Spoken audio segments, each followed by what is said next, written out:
پھر حضور صلی اللہ علیہ وسلم نے اللہ تعالیٰ سے دعا کرنی شروع کی، اور پتہ ہے نا کہ پروفٹ جو ہوتے ہیں اللہ تعالیٰ ان سے باتیں کرتا ہے، ان کو بتاتا ہے، اور ان سے عام لوگوں کی نسبت زیادہ، جیسے عام لوگوں کو خواب آ جاتے ہیں، لیکن پروفٹ کے ساتھ اللہ تعالیٰ کا معاملہ اور ہوتا ہے، اللہ تعالیٰ خود ان سے بات کرتا ہے۔ تو دوسرے دن جب وہ ملے تو آپ صلی اللہ علیہ وسلم نے فرمایا کہ ایک دن اور ٹھہر جاؤ۔ جب تیسرا دن ہوا تو وہ رسول کریم صلی اللہ علیہ وسلم کے پاس آئے اور انہوں نے کہا کہ آج ہمیں آئے ہوئے 3 دن ہو گئے ہیں، آپ ساتھ چلیے، ایسا نہ ہو کہ یہ معاملہ بگڑ جائے اور تمام عرب پر مصیبت آ جائے، ٹھیک ہے۔ اس کے بعد پھر کیا ہوا کہ رسول کریم صلی اللہ علیہ وسلم نے فرمایا کہ دیکھو اپنے گورنر سے جا کر کہہ دو کہ میرے خدا نے آج رات تمہارے خداوند کو مار دیا ہے۔ ایرانی لوگ، پتہ ہے ایران میں کیا ہوتا تھا کہ وہ بادشاہ کو اپنا خدا کہتے تھے، ایرانی لوگ اپنے بادشاہ کو خداوند کہا کرتے تھے۔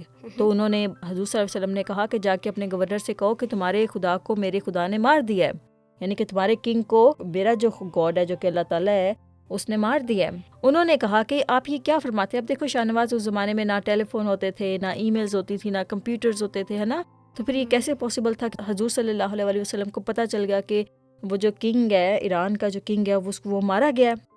تو اس کا مطلب ہے کہ اللہ تعالیٰ نے بتایا تھا حضور صلی اللہ علیہ وسلم کو۔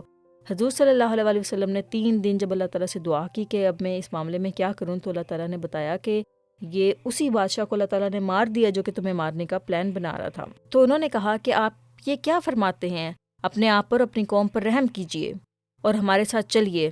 تو ان کو لگا کہ یہ پتہ نہیں یہ بات سچ بھی ہے یا جھوٹ ہے، تو انہوں نے کہا کہ آپ ہمارے ساتھ چلیں۔ تو آپ صلی اللہ علیہ وسلم نے فرمایا کہ میں نے تمہیں جواب تو دے دیا ہے، جاؤ اور گورنر یمن کو یہی بات کہہ دو۔ وہ واپس آ کے انہوں نے جا کے یمن کے گورنر سے یہ بات کہہ دی، تو اس نے سن کر کہا کہ یا تو یہ شخص پاگل ہے، یعنی کہ یہ کیسی باتیں کر رہا ہے کہ یہ وہاں پر عرب میں بیٹھا ہوا ہے اور یہ ایران کے بادشاہ کے بارے میں کہہ رہا ہے کہ وہ مر گیا اور اس کو میرے خدا نے مار دیا ہے۔ تو اس نے کہا کہ یا تو یہ شخص پاگل ہے، یعنی کہ کریزی ہے، یا یہ واقعہ میں خدا تعالیٰ کا نبی ہے۔ ہم چند دن انتظار کرتے ہیں اور دیکھتے ہیں کہ آیا اس کی بات سچی ہوتی ہے یا نہیں۔ اب دیکھو شاہ نواز، اس زمانے میں ایسے ہوتا تھا کہ خبریں جو ہیں وہ ایک جگہ سے دوسری جگہ جانے میں بہت زیادہ ٹائم لگتا تھا، کیونکہ لوگ گھوڑوں پہ جاتے تھے، سفر کرتے تھے اور پھر ایک جگہ سے دوسری جگہ ٹریول کرتے تھے، تو ایک خبر کیملز بھی ہوتے تھے، پھر شپس بھی ہوتے تھے، لیکن یہ ہے کہ بہت جلدی نہیں، جیسے آج کل کے زمانے میں فوراً کال کر کے پوچھ لیتے ہیں نا کہ یہ بات سچی ہے یا نہیں ہے۔ اس زمانے میں اس زمانے میں ایسا کچھ بھی نہیں ہوتا تھا۔ تو اس نے جو گورنر تھا اس کو بھی نہیں پتا تھا کہ کیا واقعی کنگ جو ہے ایران کا جو کنگ ہے وہ مارا گیا ہے۔ تو اس نے کہا کہ ٹھیک ہے، کچھ دنوں میں ہمیں پتہ چل جائے گا، ابھی وہاں پر ہم اپنے لوگوں کو بھیجیں گے تو پھر پتہ چل جائے گا کہ یا تو یہ شخص پاگل ہے، یعنی اور یا پھر یہ واقعی میں اللہ تعالیٰ کا نبی ہے، پروفٹ ہے۔ تھوڑے دنوں کے بعد یمن کی بندرگاہ پر ایران کا ایک جہاز لنگر انداز ہوا، یعنی کہ وہاں پر ایک جہاز آیا اور اس میں سے ایک سفیر اترا جو یمن کے گورنر کے نام ایک شاہی خط لے کے آیا۔ اب وہاں سے جو ایک ایران کے سے جو جہاز آیا، بحری جہاز آیا، وہ آیا تو جب اس کے اندر ایک خط تھا اور جو کہ یمن کے گورنر کے نام تھا، اور وہ خط خط یعنی کہ شاہی خط تھا جو کہ رویل لیٹرز ہوتے ہیں۔ یمن کے گورنر نے اسے دیکھا تو اس پر ایک نئے بادشاہ کی مہر تھی، یعنی کہ اوپر جو سٹیمپس ہوتی نا، جیسے ہمارے پاس پہلے کوئین تھی نا ہماری یہاں پر، اس کے بعد پھر اب کنگ آ گیا، تو ابھی جو نوٹس بھی چینج کر رہے ہیں، کرنسی نوٹس جو ہوتے ہیں وہ بھی چینج کر رہے ہیں، ہاں جی، ہر چیز کے اوپر اب وہ نئے بادشاہ جو ہے، کنگ جو ہے، اس کی تصویر آئے گی۔ But sometimes you have the old things. ہاں جی، تو ابھی وہ آہستہ آہستہ چینج کرے۔ تو پھر جب وہ بادشاہ تھا اس نے دیکھا کہ وہ جو لیٹر ہے اس کے اوپر تو نئے بادشاہ کی مہر لگی ہوئی ہے، جو سٹیمپ لگی ہوئی ہے وہ تو نئے بادشاہ کی ہے، وہ تو پہلے والے بادشاہ کی نہیں ہے۔ تو اس نے خط اپنے ہاتھ میں لیتے ہی درباریوں سے کہا کہ وہ بات ٹھیک معلوم ہوتی ہے جو اس عرب نے کہی تھی، یعنی کہ حضور صلی اللہ علیہ وسلم نے وہ جو بات کہی تھی کہ میرے خدا نے آج تمہارے خداوند کو مار دیا، وہ سچ ثابت ہوئی۔ اس نے خط کھولا تو وہ کسریٰ کے بیٹے کا تھا، یعنی کہ اسی بادشاہ کے بیٹے کا تھا۔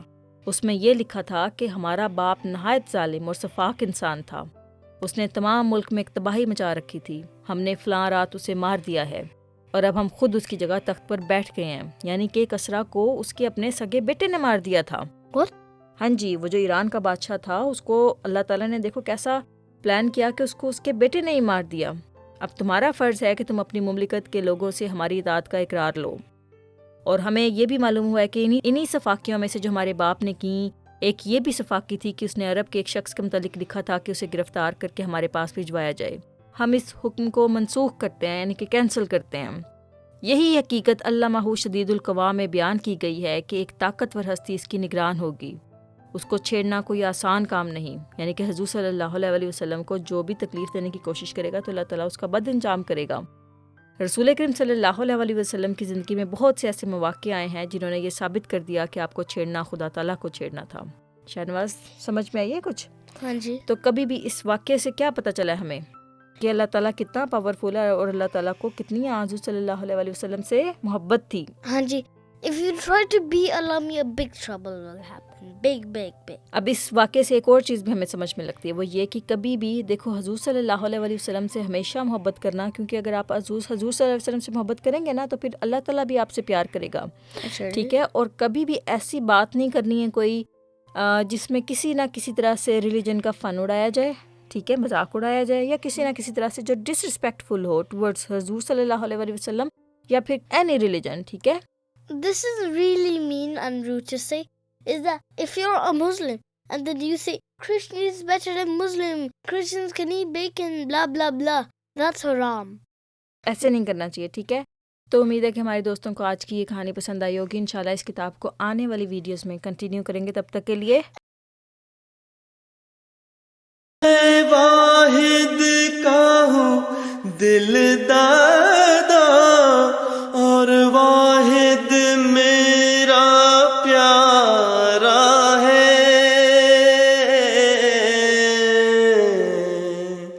اور واحد میرا پیارا ہے، گر تو بھی واحد بن جائے تو میری آنکھ کا تارا